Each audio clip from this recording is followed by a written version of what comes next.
Hello students, energy management and conservation course lecture series में lecture number 14.2 lighting systems में आज जो हमारा टॉपिक है that one is the lighting system energy efficiency study.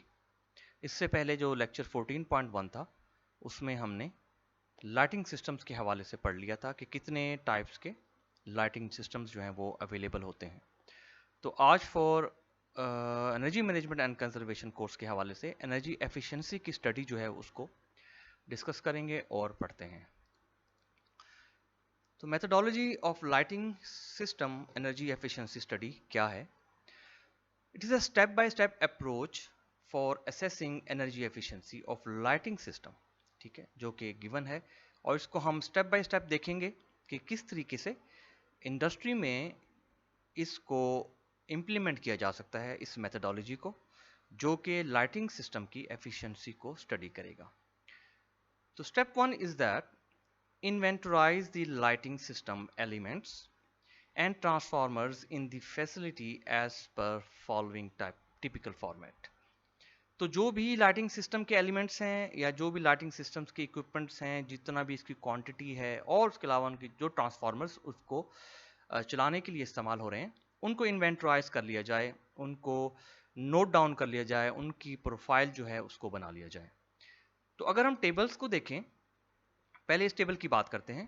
तो according to this table, device rating, population and use profile की rating क्या है, डिवाइस की पॉपुलेशन कितनी है, इंडस्ट्री के अंदर कितनी यूज हो रहे हैं वो, और उसके जो यूज प्रोफाइल हैं वो क्या हैं, कितने आवर्स पर डे उनका इस्तेमाल है। तो according to this serial number different types के प्लांट जो हैं वो हो सकते हैं, उनकी लोकेशन भी डिफरेंट हो सकती है और उसके हिसाब से डिफरेंट लाइटिंग्स की प्रोपोर्शन डिफरेंट हो सकते हैं और लाइटिंग की जो पावर है, रिक्वायरमेंट है, डिवाइसेस हैं, बालास्ट टाइप्स हैं, वो डिफरेंट हो सकते हैं। तो अगर हम बात करें प्लांट लोकेशन, अगर हम ये कहें कि this is a number 1 serial number और प्लांट लोकेशन जो है वो किस साइड पर है, lighting device and ballast type क्या हो सकते हैं, फ्लोरेसेंट ट्यूब्स हैं, लाइटिंग्स हैं, एलईडीज हैं, या सोडियम वेपर्स लाइट हैं, डिस्चार्ज लाइट्स हैं, वो डिफरेंट टाइप्स की लाइट्स जो हम पढ़ चुके हैं उनमें से कोई एक हो सकती है यहाँ पर। Rating in watts, lamp and ballast, तो दोनों की रेटिंग्स होंगी। लैंप की रेटिंग क्या है और जो चोक या बालास्ट है उसकी रेटिंग क्या है। पॉपुलेशन नंबर्स कितने हैं वो यहाँ पर आएंगे, और number of hours per day के, अगर डेली के हिसाब से कितने जो हैं वो आवर्स जो हैं वो यूज़ किया जाता है, और उससे एक प्रोफाइल जो है वो मेंटेन किया जा सकता है इसको फॉर द फ्यूचर परस्पेक्टिव या for the future record. Second number पे टेबल जो है वो लाइटिंग ट्रांसफार्मर होगा या रेटिंग होगी उसकी एंड पॉपुलेशन प्रोफाइल होगी। तो उसमें भी अकॉर्डिंगली सीरियल नंबर के हिसाब से, प्लांट लोकेशन के हिसाब से देखेंगे लाइटिंग ट्रांसफार्मर रेटिंग क्या होगी जो कि उसके साथ कनेक्ट किया हुआ है, और उसका जो ट्रांसफार्मर से जो कि आउटपुट आ रही है और जो कि इस लाइटिंग की जो इनपुट होगी उसके हिसाब से जो केवीए रेटिंग है वो क्या है, नंबर इंस्टॉल्ड कितने हैं, और जो मीटर प्रोविजंस अवेलेबल हैं वो क्या हैं, वोल्ट्स के, एम्पेयर्स, किलोवाट एनर्जी की जो प्रोविजंस हैं, और इनकी जो डाटा है वो यहाँ पर एंटर किया जा सकता है। तो in case of distribution boards instead of transformers, अगर हम बात करें कि डिस्ट्रीब्यूशन बोर्ड्स जो कि पैनल्स होते हैं इंडस्ट्रीज में यूज़ किए जाते हैं, और ये जो पैनल्स हैं उनको भी यूज़ किया जा सकता है, और उनकी यूँ कह लें कि रेटिंग्स जो हैं वो इस्तेमाल की जा सकती हैं, क्योंकि ट्रांसफार्मर्स की रेटिंग को टेबल में एंटर करना और उसको कैलकुलेट करके इसमें ऐड करना और फिर थोड़ा कॉम्प्लिकेटेड है। उससे ज़्यादा बेहतर है क्यों ना डिस्ट्रीब्यूशन बोर्ड्स, जो पैनल बोर्ड्स होते हैं इंडस्ट्रीज़ के पॉइंट्स पर लगे होते हैं जहाँ पर डिस्ट्रीब्यूशन आ रही होती है ग्रिड की, अगर वो अवेलेबल है, और जो कि होता है हर जगह पे, घरों में भी है, रेजिडेंशियल में भी है, ऑफिस में भी है, और इंडस्ट्री में तो बहुत ही ज़्यादा है, और बड़ी अच्छे अंदाज से इसको डिस्ट्रीब्यूशन बोर्ड्स को, पैनल्स को जो है वो लगाया जाता है। तो फ्यूज रेटिंग्स भी जो है वो इन्वेंटराइज की जा सकती हैं। Fuse ratings along the above pattern in place of transformer KVA, तो इसकी जगह पर अगर हटाकर ज़्यादा आसान काम कर लिया जाए, और वो काम ये होगा कि फ्यूज की रेटिंग जो है वो ऐड कर ली जाए, इन्वेंटराइज कर ली जाए डिस्ट्रीब्यूशन बोर्ड्स की या पैनल बोर्ड्स की। तो स्टेप 2 जो है वो क्या है उसको देखते हैं। With the aid of a lux meter, ठीक है, जो कि मेजर करता है लाइट लेवल्स को, measure and document the lux levels at various point locations at working level. ठीक है, तो वर्किंग लेवल पर जो भी प्लांट की वेरियस लोकेशंस हैं उन पर जो लक्स लेवल्स हैं उनको लक्स मीटर से मेजर किया जाए और डॉक्यूमेंट किया जाए। As daytime lux and nighttime lux values alongside the number of lamps on during measurement। तो ये देखें कि डे लाइट में या डे टाइम पे लक्स की वैल्यू हो सकता है कि डिफरेंट होगी और नाइट टाइम में डिफरेंट होगी, क्योंकि अगर जब डे लाइट जो वैल्यूज हैं और जो डे लाइट की जो लाइट है उसको यूज करते हुए दिन के टाइम पे हो सकता है कि प्लांट के कुछ पोर्शंस पर जो लाइट है, जो आर्टिफिशियल लाइट है एलईडीज की या फ्लोरोसेंट ट्यूब्स की, या वो कम यूज हो सकेगी।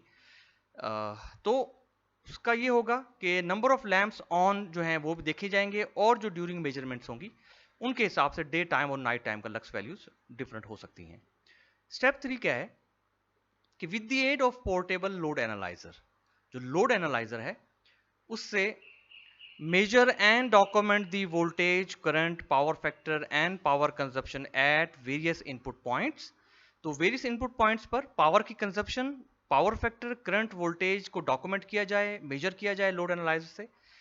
namely the distribution boards or the lighting voltage transformer at the same that of the lighting level audit। तो lighting level audit में या तो distribution boards के नाम पे रख लिया जाए इस पॉइंट को, या फिर वोल्टेज ट्रांसफार्मर्स लाइटिंग लेवल को इसको यूज कर लिया जाए, लेकिन डिस्ट्रीब्यूशन बोर्ड्स वाला निस्बतन ज्यादा आसान है। Step 4, compare the measured lux values with standard values as reference and identify locations as underlit and overlit areas. तो वैल्यूज को कंपेयर किया जाए, ठीक है, लक्स वैल्यूज को किसी भी स्टैंडर्ड वैल्यूज के साथ जो कि रेफरेंस वैल्यूज होंगी स्टैंडर्ड वैल्यूज की, उसके मुताबिक जो मेजर्ड वैल्यूज हैं उनको कंपेयर किया जाए और वो लोकेशंस जो हैं उनको आइडेंटिफाई किया जाए जहां पर अंडरलिट मतलब है कि लाइट कम है या जो लाइट है वो रिक्वायरमेंट के हिसाब से कम आ रही है, या ओवरलिट एरियाज हैं मतलब जो कि रिक्वायरमेंट के हिसाब से ज़्यादा लाइट है वहां पर, लक्स वैल्यू वहां पर ज़्यादा आ रही हैं। तो उनको कंपेयर किया जाए कि रेफरेंस वैल्यू के हिसाब से जो रिकमेंडेशन हैं क्या उससे ज़्यादा या उससे कम तो नहीं आ रही वैल्यूज़, तो उनको भी कंपेयर किया जाए ताकि जो एफिशिएंसी स्टडी है वो बेहतर अंदाज से कैरी आउट हो सके। तो step 5, collect and analyze the failure rates of lamps, ballast and the actual life expectancy levels from the past data। तो डाटा को कलेक्ट किया जाए, एनालाइज किया जाए कि लैंप्स के जो फेलियर रेट्स हैं वो कितने हैं और चोक्स बालास्ट के क्या हिसाब है और एक्चुअल लाइफ एक्सपेक्टेंसी जो लेवल है पास्ट डाटा के हिसाब से वो क्या है।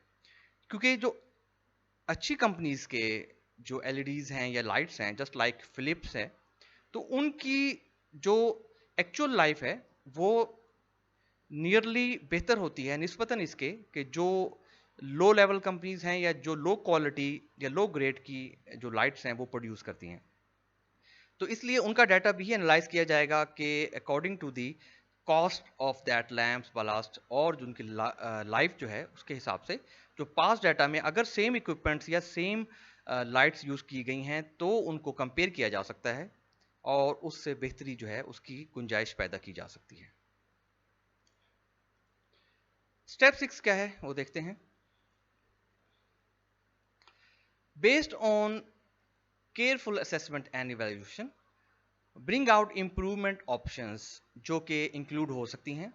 अगर केयरफुल असेसमेंट की जाए और इवैल्यूएशन की जाए तो इंप्रूवमेंट्स के चांसेस बेहतर हो सकते हैं, जिसमें नंबर 1 पे है कि maximise sunlight use through use of transparent roof sheets, north light roof etcetera. तो ये डिफरेंट हो सकता है अकॉर्डिंग टू दी एरियाज या कंट्रीज के हिसाब से कि मैक्सिमाइज सनलाइट यूज की जाए अगर ऐसे कंट्रीज या ऐसी सिटीज जहां पर टेम्परेचर जो है वो प्लेजेंट रहता है और ह्यूमन बॉडी को इफेक्ट नहीं करता, तो वहां पर सनलाइट को यूज किया जा सकता है, बढ़ाया जा सकता है ट्रांसपेरेंट रूफ शीट्स के थ्रू। लेकिन जिन कंट्रीज शहरों में, खासतौर पे पाकिस्तान, इंडिया और बांग्लादेश, इन कंट्रीज में टेम्परेचर जो है वो बहुत ज़्यादा राइज कर जाता है गर्मियों के दिनों में, तो ट्रांसपेरेंट रूफ शीट्स जो हैं वो इंटरनल जो टेम्परेचर है उसको भी बहुत ज़्यादा इंक्रीज कर देंगी। तो practically it is nearly impossible, specially in summer, के सनलाइट जो है वो इन रूफ शीट्स के थ्रू हासिल की जा सके। हाँ, विंटर में हो सकता है कि ये फिनोमिना जो है वो हमारे कंट्रीज में अप्लाई हो सके, लेकिन कुछ countries just like European countries हैं या इनके अलावा और ऐसे कंट्रीज अमेरिका में, कनाडा में, जहाँ पर टेम्परेचर जो है वो बहुत लो होता है और ह्यूमन बॉडी को इफेक्ट नहीं करता, तो वहाँ पर ये सनलाइट जो है वो मैक्सिमम यूज़ की जा सकती है और एफिशिएंसी बेहतर की जा सकती है, कंजर्वेशन भी एनर्जी की हो सकती है। Examine scope for replacement of lamp by more energy efficient lamps, ठीक है, with due consideration to luminaire, color rendering index, lux level as well as expected life comparison. This is very important point कि अगर हम ये बात करें कि replacement करें उन लैंप्स की जो कि ज़्यादा एफिशिएंट हो इन टर्म्स ऑफ पावर, और ल्यूमिनेयर बेहतर हो, मतलब ये कि उसकी जो एज ए होल पैकेज है लाइट का वो ज़्यादा कॉस्टली ना हो, और उसमें जो सर्किट्स मौजूद हैं इलेक्ट्रॉनिक और जो उसकी बलास्ट हैं वो सस्ते हों और क्वालिटी भी उनकी बेहतर हो। कलर रेंडरिंग इंडेक्स उनका बहुत बेहतर होना चाहिए, और लक्स लेवल भी जो वाइट लाइट है, ऑरेंज लाइट है या वार्म लाइट है, और उसकी लाइट की जो वैल्यू है, इंटेंसिटी है, वो कितनी है, वो प्लस लाइफ कंपैरिजन, इनको इंप्रूव कर दिया जाए या रिप्लेस कर दिया जाए। जस्ट लाइक अगर मैं ये कहूँ कि फ्लोरेसेंट ट्यूब्स जो हैं, कॉम्पैक्ट फ्लोरेसेंट ट्यूब्स जो कि हमारे पास एनर्जी सेवर्स के हवाले से मौजूद हैं, जो अभी भी यूज़ हो रहे हैं, लेकिन अगर उनको रिप्लेस कर दिया जाए with respect to the LEDs light, तो हम देख सकते हैं वो ज़्यादा कॉम्पैक्ट हैं, ज़्यादा बेहतर एफिशिएंट हैं इन टर्म्स ऑफ पावर, और उनकी जो रेंडरिंग इंडेक्स है वो भी बेहतर है, और लक्स लेवल भी वो बेहतर प्रोवाइड करते हैं, जो कि वाटेज में भी कम यूज़ होते हैं। Replace conventional magnetic ballast by more energy efficient ballast, ये इंडस्ट्रीज में ये जो ब्लास्ट जो हैं ये स्पेशल यूज़ किए जाते हैं for the high power sodium vapours light के लिए, ठीक है, और जो डिस्चार्ज लाइट्स हैं उनमें ब्लास्ट जो है वो यूज़ किए जाते हैं। और ये जो ब्लास्ट हैं ये कन्वेंशनल को अगर हम हटा लिया जाए मैग्नेटिक से और इनको रिप्लेस कर दिया जाए एनर्जी एफिशिएंट ब्लास्ट से, तो उससे फ़ायदा ये होगा कि लाइफ और पावर फैक्टर भी इंप्रूव हो पाएगा और वॉट लॉस भी जो है वो रिड्यूस हो पाएंगे। Select interior colours for light reflection, अगर डार्क कलर्स यूज किए जाएंगे तो लाइट की रिफ्लेक्शन बहुत कम होगी, तो इसलिए लाइट कलर्स जो हैं वो यूज किए जाएं, तो उससे फायदा ये होगा कि रिफ्लेक्शन बेहतर होगी, और जो लाइट्स यूज की जाएंगी तो उन लाइट्स से जो रेंडरिंग इंडेक्स है वो भी बेहतर हो जाएगा। Modify layout for optimum lighting, तो ये लेआउट का मतलब ये हुआ कि अगर एक एरिया है और उस एरिया में जो लाइट्स लगी हुई हैं वो ऐसा ना हो कि एक ही पॉइंट पर ज़्यादा लाइट्स लगा दी जाएं और बाकी जो दूसरी साइड है उस पर कम लाइट्स लगाई हों, तो इससे लाइट की जो इंटेंसिटी है या लक्स लेवल है वो मुतासिर होंगे अकॉर्डिंग टू डिफरेंट एरियाज।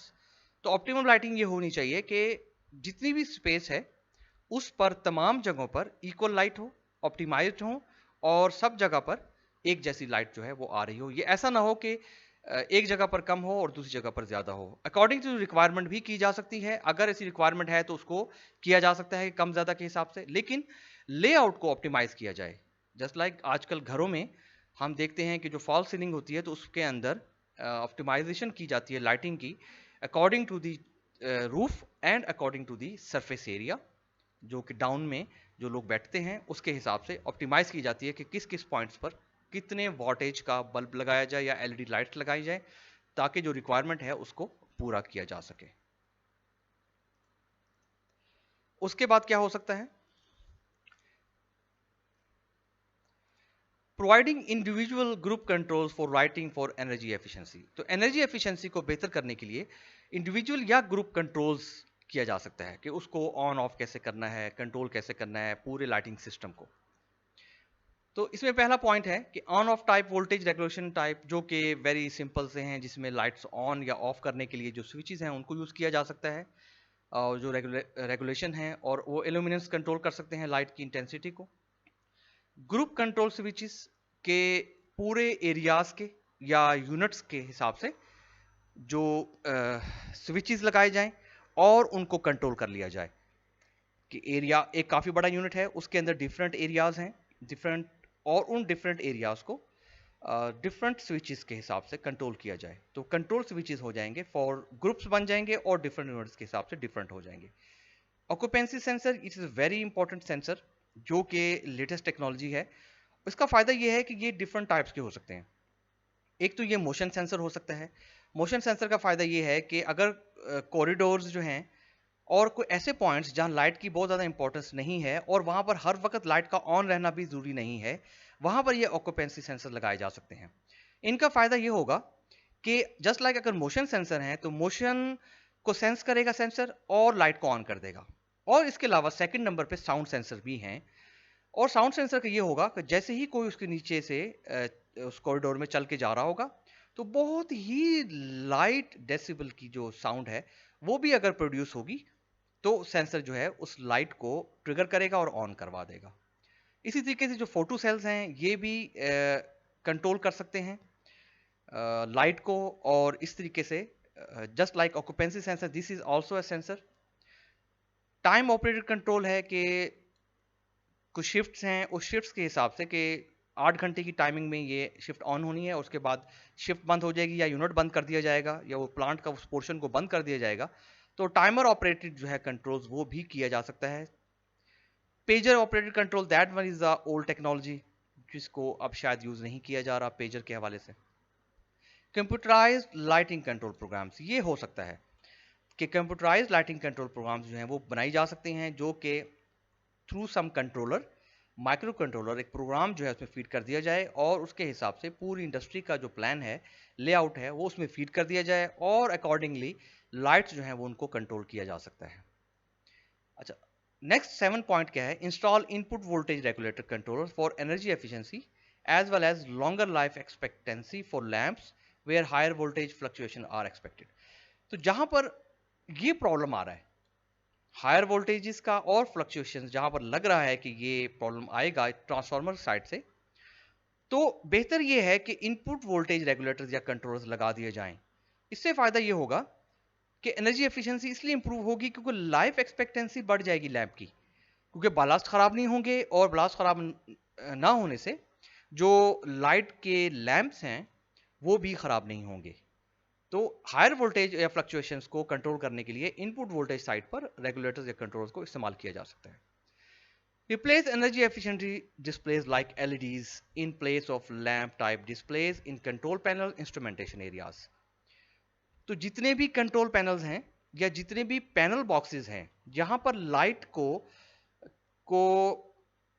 हम यूं कह लें कि इस्तेमाल किया जा रहा है थ्रू पावर जहां पर दी जा रही है, जस्ट लाइक ग्रिड की जो पावर है वो आ रही है एलईडी इसमें पैनल्स में, और पैनल्स को हम चेक करना चाह रहे हैं कि पैनल्स के अंदर लाइट जो है वो फेजेस के हिसाब से डिफरेंट है।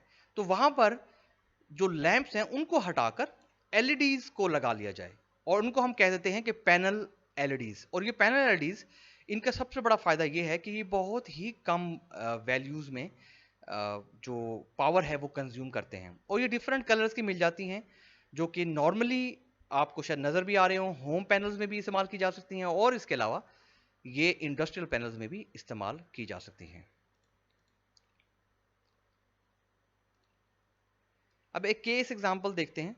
इसमें हम ये देखेंगे कि एनर्जी एफिशिएंसी रिप्लेसमेंट ऑप्शन क्या हो सकती है कि lamp efficacy is the ratio of light output in lumens to power input to lamps in watt, कि according to this power input जो कि वॉट्स में हमें पता है कि हम ये देख रहे हैं कि अगर 12 वाट का एक बल्ब है या एलईडी लाइट है तो 12 वाट की एलईडी लाइट के हिसाब से कि लाइट की एफिकेसी क्या होगी कि लाइट की आउटपुट इन ल्यूमेंस में कितना आ रही है, कि लाइट कितनी जनरेट हो रही है बल्ब से। तो this is called the lamp efficacy. So over the years, development in lamp technology has led to improvement in efficacy of lamps. तो हम देख सकते हैं कि from last 30 to 40 years, a huge improvement we are currently seeing in lamp technology. और पिछले 20 से 30 साल में तो जो अकॉर्डिंग टू माय लाइफ कि हमने देखा कि एक फ्लोरेसेंट जो ट्यूब्स थी उससे पहले जो है वो फिलामेंट वाले बल्ब से जिसके अंदर गैसेस होती थी, फिलामेंट वाले बल्ब जो कि 100-200 वाट लेते थे मिनिमम। उसके बाद फ्लोरेसेंट ट्यूब्स आ गई, उसके बाद फिर कॉम्पैक्ट फ्लोरेसेंट ट्यूब्स आ गई। I am just saying for the home consumer. लेकिन अगर हम इंडस्ट्रियल कंज्यूमर्स की बात करें तो वहां पर mercury vapours, high pressure, low pressure bulbs जो हैं जो कि यूज किए जाते हैं, सोडियम वेपर्स के यूज किए जाते हैं। This is for the industry. और लेकिन वहां पर भी अब चेंज किया जा रहा है, सिस्टम चेंज हो रहा है और एलईडी लाइट्स की तरफ जो है वो फोकस चेंज हो रहा है। तो हम ये कह सकते हैं ये बात बड़े वसूख के साथ कि इंप्रूवमेंट जो है ये बहुत ही ज्यादा हो रही है और हो भी चुकी है। However, the low efficacy lamps such as incandescent bulbs जो कि filament bulbs हैं पुरानी टेक्नोलॉजी के हिसाब से, still constitute a major share of the lighting load जो कि इंडस्ट्रियल लेवल पे आज भी शायद यूज किए जा रहे हैं और ये काफी बड़ा लाइटिंग लोड का जो शेयर है वो हासिल कर रहे हैं। तो high efficacy gas discharge lamp suitable for different type of applications offer appreciable scope for energy conservation. तो जो डिस्चार्ज लैंप्स हैं जो कि just like sodium discharge lamps, mercury discharge lamps, that one is much better और ज़्यादा बेहतर जो application है उनके हिसाब से यूज़ किए जा सकते हैं। तो typical energy replacement options along with the percent energy saving are given in the table. तो इसको डिस्कस कर लेते हैं। अगर हम बात करें डोमेस्टिक या commercial, just like for the home user बात कर लें या इंडस्ट्रियल यूज़र इंडस्ट्रियल यूज़र की हम बात नहीं कर रहे, वो नेक्स्ट पे करेंगे। फॉर दी होम यूजर बात कर लें या for the corporate sector, office, buildings के हवाले से एग्जिस्टिंग, अगर हम ये कहें कि एग्जिस्टिंग में जीएलएस है तो जनरल लाइटिंग सर्विस अगर यूज हो रहा है तो जो कि बल्ब हैं हमारे पास फिलामेंट वाले बल्ब, तो अगर वो 100 वाट यूज कर रहे हैं और उनको प्रपोज किया जाए CFL के थ्रू जो कि कॉम्पैक्ट फ्लोरेसेंट लैंप है, तो हम ये देखेंगे कि दैट वन इज 25 वाट जो है वो कंज्यूम करेगा। और कॉम्पैक्ट फ्लोरेसेंट लैंप जो हैं ये हम इनको कह सकेंगे कि इट इज अ एनर्जी सेवर्स। लेकिन यहां पर एक कॉलम और होना चाहिए अकॉर्डिंग टू माय पर्सपेक्टिव, जिसको हम कहेंगे एलईडी लाइट्स, क्योंकि एलईडी लाइट्स जो हैं वो बहुत ज्यादा इस्तेमाल हो रही हैं और करंटली अवेलेबल भी हैं पिछले 3-4 साल से, 5 साल से बहुत ज्यादा और बहुत ज्यादा इस्तेमाल हो रही हैं। तो अगर हम अकॉर्डिंग टू एलईडी लाइट की कॉलम की बात करें तो हम यहां कह सकते हैं कि according to this same row, अगर यहां पर एलईडी लाइट का कॉलम हो तो हम उसको कह सकते हैं कि एलईडी लाइट सेम क्वांटिटी देगी 12 वाट में या 15 वाट में। तो हमारे पास अगर यहां पर 75 वाट की बचत हो रही है और 75% बचत हो रही है, अगर एलईडी की बात करें तो हम ये कह सकते हैं कि पावर सेविंग 85 वाट तक जा सकती है और 85% तक की बचत हो सकती है। अब इंडस्ट्री की बात करते हैं। तो इंडस्ट्री में अगर हम जनरल लाइटिंग सर्विस 13 वाट है, इसी तरीके से कॉम्पैक्ट फ्लोरेसेंट लैंप 9 वाट है और ये 4 वाट की बचत कर रहा है, एलईडी लाइट पे आए तो हो सकता है ये 5 वाट पे आ जाए। और इसी तरीके से जीएलएस 200 वाट है तो ब्लेंडेड लाइट 160 वाट पे आ सकती है और अगर हम एलईडी पे आ जाएं तो ये 100 वाट पे आ सकती है। तो ये पावर सेविंग और परसेंटेज बेहतर हो सकती है। ठीक है। और टीएल का मतलब है कि थिन फ्लोरेसेंट लैंप्स जो कि ट्यूब्स होती हैं जस्ट लाइक ट्यूब लाइट्स, लेकिन इनका ये फायदा होता है कि इनकी साइड पर एक पिंस होती हैं और डायरेक्टली ये कनेक्ट किए जा सकते हैं विद रिस्पेक्ट टू कनेक्टर। ठीक है। और ये अगर 40 वाट है तो टीएलडी जो है ये और रिड्यूस साइज हो जाती हैं। ठीक है। ये 26 मिलीमीटर डायमीटर की होती हैं, ये 36 वाट की हैं। और अगर एलईडी की बात करें तो 20 वाट पे आ जाते हैं सेम क्वांटिटी के हिसाब से, तो और पावर सेविंग हो सकती है। अब इंडस्ट्री या कमर्शियल की बात करें तो एचपीएमवी का मतलब है कि हाई प्रेशर मर्करी वेपर जो कि 250 वाट ले रहा है, और अगर हम इसको कन्वर्ट करें हाई प्रेशर सोडियम वेपर पे तो हम देख सकते हैं कि ये 150 वाट पे आ जाता है। तो 100 वाट की बचत है तो 37%। और इसी तरीके से एचपीएमवी को अगर हम 400 वाट की लेते हैं तो हम सोडियम वेपर पे जब आते हैं तो ये 250 वाट पे आ जाता है। तो पावर सेविंग 150 वाट की और 35%। तो टेक्नोलॉजी के हिसाब से ये लाइट्स इंडस्ट्री में अभी भी बहुत ज़्यादा यूज़ की जा रही हैं, हाई प्रेशर मर्करी और हाई प्रेशर सोडियम, क्योंकि इनकी लाइट्स जो हैं वो according to the application for the industry के हिसाब से बेहतर हैं। और होम यूजर्स के लिए और कमर्शियल इस्तेमाल के लिए ज़्यादातर अब एलईडी लाइट्स पर इन्हसार किया जा रहा है जो कि बहुत ज़्यादा एनर्जी एफिशिएंट है। Now let's move to the next slide. Energy saving potential in street lighting. अब हम बात करते हैं स्ट्रीट लाइटिंग की, ठीक है। तो इसमें देखते हैं कि केस एग्जांपल में अगर हम कन्वर्जन करेंगे डिफरेंट लाइट्स पर, तो हम देखेंगे कि किस हिसाब से हम पोटेंशियल देख पाएंगे for the energy saving. So energy saving potential in typical cases of replacement of inefficient lamps with efficient, तो हम देखते हैं यहाँ पर। तो अगर हम बल्ब्स की बात करें तो GLS अभी भी बहुत ज़्यादा इस्तेमाल हो रहा है स्ट्रीट लाइट्स में अभी भी इसकी एग्जिस्टिंग लैंप में बहुत ज़्यादा इस्तेमाल है। ख़ास तौर पर अगर हम मिडिल ईस्ट में चले जाएं तो हम वहाँ देखेंगे कि वहाँ पर ऑरेंज या डार्क वार्म लाइट जो हमारे पास अवेलेबल हैं वहाँ पर, जो कि इस्तेमाल हो रही हैं अभी भी as for street lighting as for road lightings. तो GLS जो है वो 200 वाट नॉर्मली एग्जिस्टिंग में लैंप में लेता है और उसकी लाइफ जो है वो 1000 आवर्स होती है। और अगर हम इसको कन्वर्ट करें ml पे तो हम देखते हैं कि 160 वाट ये लेता है और इसकी लाइफ देखें जो कि 5000 आवर्स है। और सेविंग वाट की कितनी हो रही है 40, और परसेंटेज हम देखें तो हम देख सकते हैं कि 7% तक जो है वो सेविंग कर रहा है। तो यहां पर जो डिफरेंस नजर आ रहा है हमें GLS to ML is the mercury lighting, ठीक है। मर्करी लाइटिंग जो है वो व्हाइट लाइट जो नजर आती है रोड्स पर या स्ट्रीट्स पर, जिसको रिप्लेस कर दिया गया है GLS से। और इसका फायदा ये है कि जो हम यहाँ देख रहे हैं सेविंग के हिसाब से, तो इस तरीके से GLS और ML को यहाँ पर हम डिफरेंट वाट के हिसाब से देख रहे हैं। और अगर हम TL की बात करें जो कि हमारे पास ट्यूब लाइट्स हैं, तो अगर ये 2/40 यूज की जाए तो 5000 इसकी लाइफ है आवर्स। और अगर हम इसको कन्वर्ट करें टू दी लोअर डायमीटर, तो लो TLD की बात करें तो ये हम देखते हैं ये 36 वाट लेती है। और इसका फायदा ये है कि ये 8 वाट की सेविंग देगी और परसेंटेज इन 6, लेकिन लाइफ टाइम में कोई फर्क नहीं आएगा। अब HPMV की बात करें तो ये 125 और 5000 लाइट आवर्स हैं। और अगर हम सोडियम वेपर्स पे आए तो ये 70 और 12000 12,000 लाइफ टाइम है आवर्स। तो it's very big one, big number से है। तो 25 वाट और 44% सेविंग है। इसी तरीके इसको बढ़ाते जाएं तो सेविंग देखें हमारे पास यहाँ पर कितनी कितनी है। ये 250 है तो 150 वाट की सेविंग है, 400 है तो 250 ले रहे हैं, और सॉरी ये 100 वाट की सेविंग है और इसी तरीके से 150 वाट की सेविंग है। और 40% और 38% जो है वो यूज किया जा रहा है, सेविंग हो रही है। लेकिन अब इसके अंदर भी अगर मैं ये कहूं कि LED लाइट्स भी अब आना शुरू हो गई हैं जो कि स्ट्रीट लाइट्स में इस्तेमाल हो रही हैं। और LED लाइट्स का अगर हम यहाँ पर कॉलम ऐड करें according to the current scenario तो यूज हो रही हैं। और उनमें हम देख पाएंगे लाजमी तौर पर कि वॉटेज जो है वो हम ये कह सकेंगे, अगर हम GLS की बात करें तो यहाँ पर 200 वाट लाइट है और यहाँ 160 वाट है फॉर द ML मरकरी। लेकिन अगर मैं यहाँ कहूँ कि LED को लेके आऊँ, इंट्रोड्यूस करवाऊँ, तो मैं यहाँ पर बड़े आराम से ये बात कह सकता हूँ कि LED will be replaced with this ML light 200 वाट। तो अगर ML से LED लाइट की तरफ आऊँ तो मैं कह सकता हूँ कि 160 वाट से 100 वाट जो है वो पे आ जाएगा। और लाइफ टाइम जो है वो LED की बहुत ज़्यादा है, बहुत ज़्यादा है, ठीक है। और वॉटेज की सेविंग देखें अगर मैं कहूँ तो सीधा सीधा अगर यहाँ 200 से आऊँ तो मुझे 100 वाट की सेविंग मिल जाती है। और 100 वाट का मतलब यह है कि तकरीबन 16 to 17% की सेविंग हो जाती है।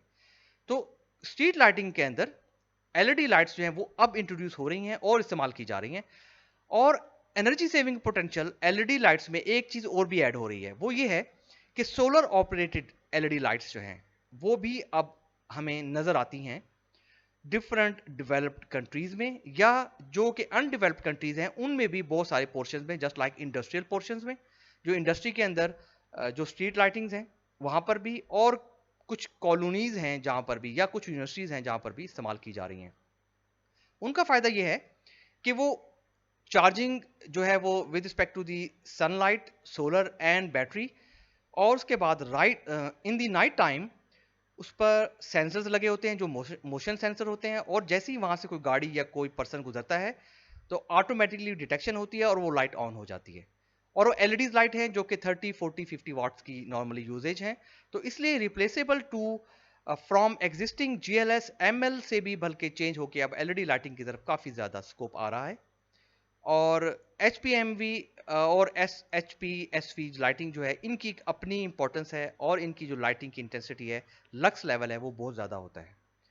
तो यहाँ तक हमने देखा कि एनर्जी सेविंग पोटेंशियल हमारे पास with respect to the industry and with respect to the street lighting जो है वो क्या है। तो यहाँ पर लेक्चर हमारा फिनिश होता है। Thank you.